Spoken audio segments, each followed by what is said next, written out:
Good evening and welcome to PNC's News. Now we are broadcasting live on Saipan and on Guam. I'm Clint Ridgell. And I'm Janella Carrera. Thanks for tuning in. Topping your news tonight, the man who died in a fiery motorcycle crash last night has been identified as 26-year-old Jonathan Roy Santos. The crash happened around 7 last night. Santos was traveling south on Route 1 in Assen when his motorcycle collided into a van that was making a left turn onto Route 1. Here's more. It was a horrific scene last night, a vehicle up in flames in front of the Sunset Grill in Assen.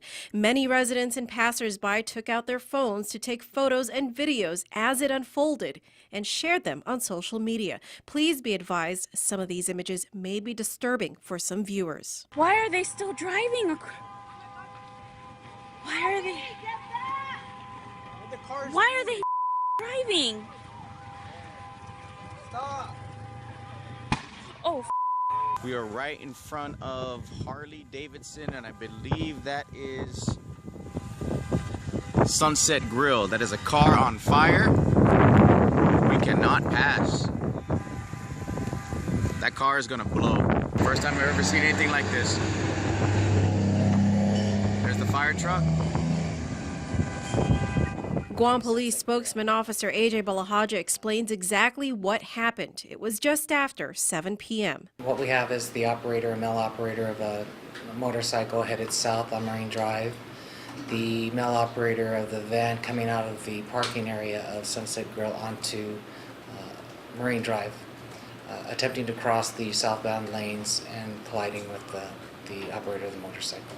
The man riding the motorcycle died at the scene, Balahaja says, and the driver of the 2012 Ford van was taken to GMH with burn injuries. The two other occupants of the van were able to escape and did not need any further treatment. They're going to look at, of course, weather conditions as well as speed, skid marks, any marks in regards to the vehicles, location of final resting areas of those vehicles, interviews, and what have you. At this point, Balahaja says it's too early to tell who may have been at fault. He notes that tests will be conducted to determine whether alcohol was a factor. Part of our routine would be to take blood samples or urine samples to make sure that the individual is not under the influence of anything.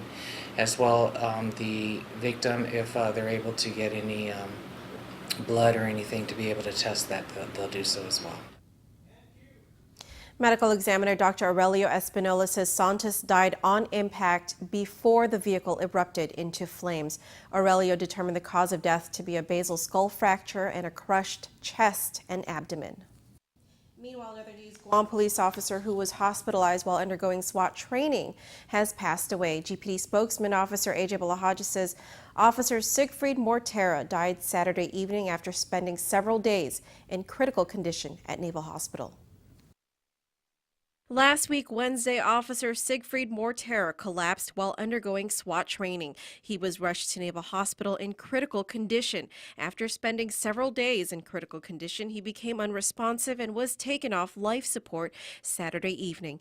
GPD spokesman Officer AJ Balahaja.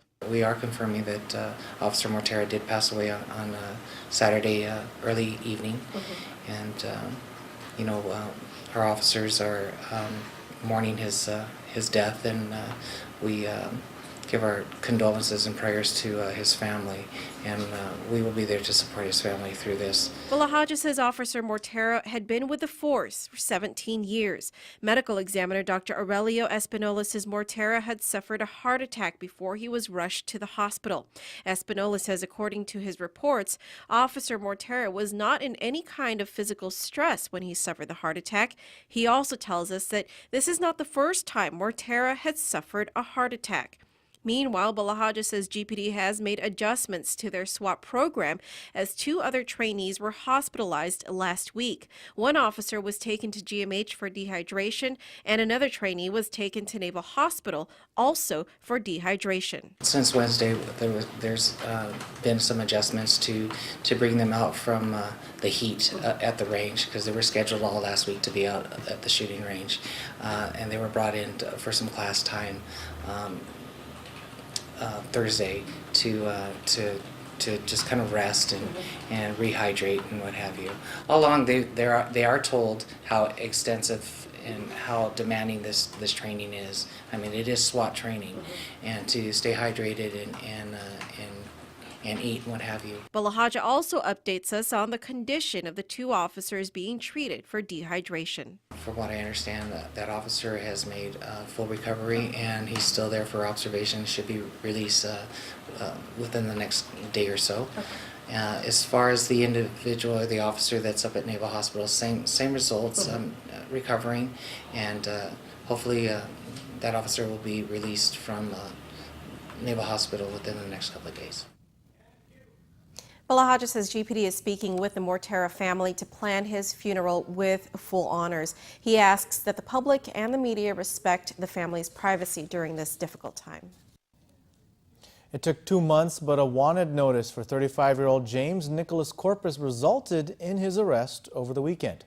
Corpus faces 2 charges of first-degree criminal sexual conduct for accusations that he raped a 14-year-old victim and a 16-year-old victim who were members of his household. According to the magistrate's report, the assaults were reported by a John F. Kennedy High School counselor who noticed that one of the victims was pregnant.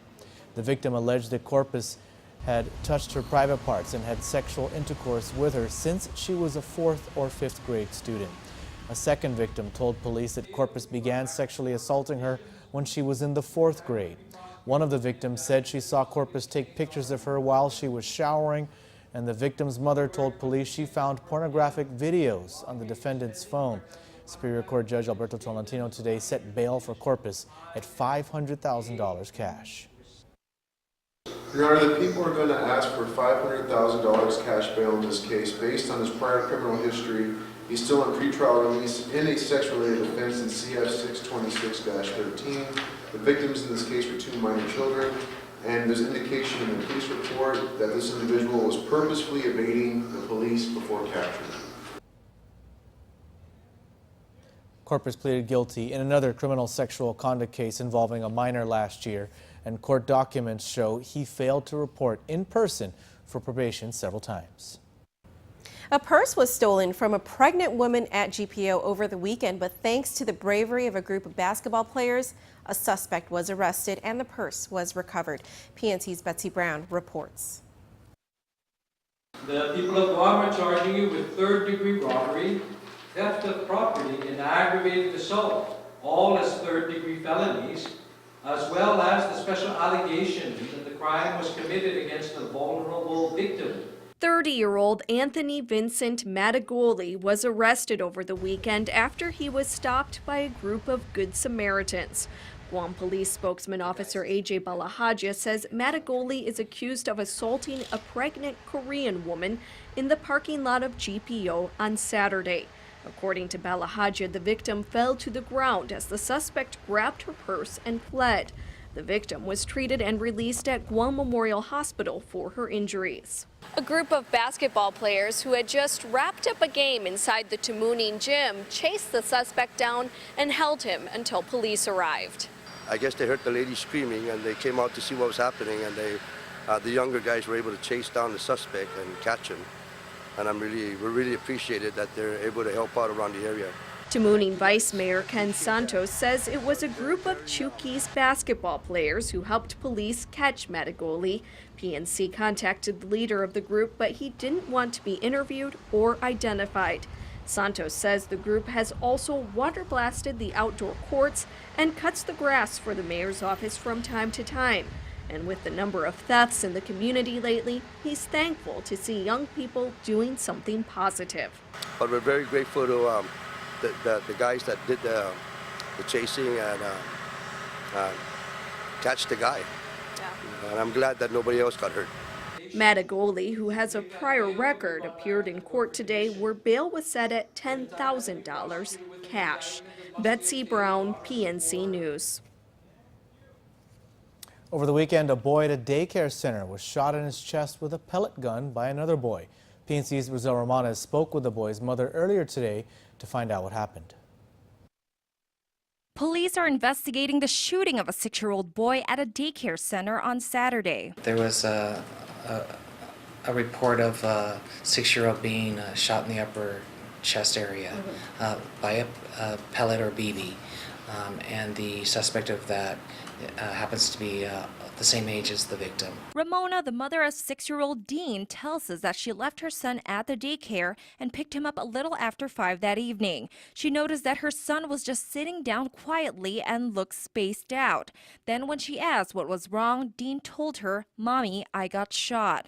Ramona says her heart dropped at that moment and she immediately contacted police. Her son was taken to the Guam Memorial Hospital by paramedics, and doctors told her that Dean suffered extreme swelling, bruising, and tissue damage on his chest. She found out from Dean that the boy who shot him goes to her son's school but does not attend a daycare center. If the officers on patrol are able to locate the minor, they'll pick him up and take care of that as far as forwarding that or contacting juvenile investigations for a formal charge, if any. And also, we would also look at whether or not the adults would be responsible in this particular, or liable in this particular case, and they may also face charges. Ramona tells us that the boy who shot her got the gun from an older child in the neighborhood. She says according to Dean, he was called to the center's fence, ordered to stand still, and was shot at close range. Guam Police Department spokesman Officer AJ Balahaja says he could not provide us with the name of the daycare. He said the case has been forwarded to juvenile investigations. Rosel Romanes, PNC News. All right, thanks, Rosel. So should the DOA building be demolished? We'll take a closer look right after the break.